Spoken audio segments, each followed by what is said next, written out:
Hey Justine, Kristen here at Barnes & Noble. We're about to talk to two of YA's greatest, Veronica Roth and Victoria Aveyard. Hey guys! So we're going to have them do something fun where they interview each other. So ladies, take it away. Victoria. Yes. If Mare was living in current times, what would she be?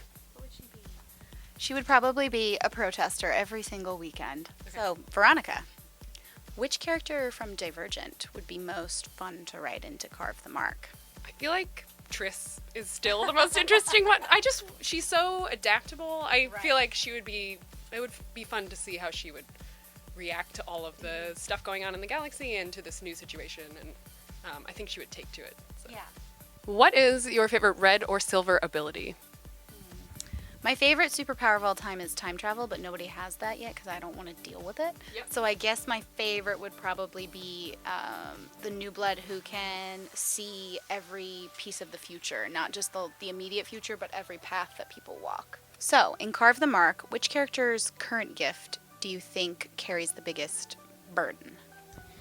This is kind of hard to answer because they all kind of suck that way. Like each have their drawback, and I think the most obvious answer is probably Syra because she has pain all the time and it never goes away. But there's also I think a hidden burden with Cici, Akos' sister, because she can make anyone comfortable, but she can't make them uncomfortable, which means that she has to stifle herself all the time. So I feel like that is difficult in a more subtle way. Yes. Which of your characters is most likely to be a YouTube star, and what is their most famous video? I think Evangeline would definitely be a YouTube star, and I think she'd be a makeup, hair, style guru. She's really into that, so she would be creating all her outfits out of metal, that kind of thing. So her best video would probably be a metal bikini or something. Princess Leia style. Because, the internet. Yeah. So if you could live in any sci-fi world, which world would you choose? Well, so many of them are terrifying. So you won't say Battlestar Galactica because who wants to be pursued across the galaxy by a bunch of Cylons? Oddly many. So I think Star Wars probably has the most potential for an interesting life. And I wouldn't want to be a Jedi though because they can't they're not supposed to have really meaningful and intimate relationships. Would you be a Sith though? No. No. I'd be some random bartender somewhere. I would be a Sith. No! Which character other than Mare in the Red Queen series should get their own spin-off? Ooh. I think readers would definitely want a Maven spin-off, but I don't know if I would want to write that. I don't know if I want to be in his head for that long. I think Farley would have a really great spin-off. I'd be really into that. I would also be into that. So Veronica, who is your favorite literary hero? This is one of the more difficult questions of life. So I'm just going to say a favorite.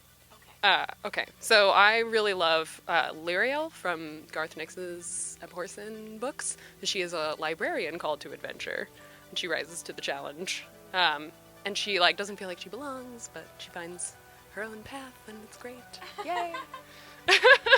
Yay! I feel like we all really identify with that. Yeah. Books, yay! Which character in literature, all of literature, would you most like to have coffee with? So if it was just someone who I wanted to talk with and probably fangirl over, it would definitely be Hermione Granger. Would love to chat with, that leg of the Golden Trio who's the reason everybody lived to the end of the book.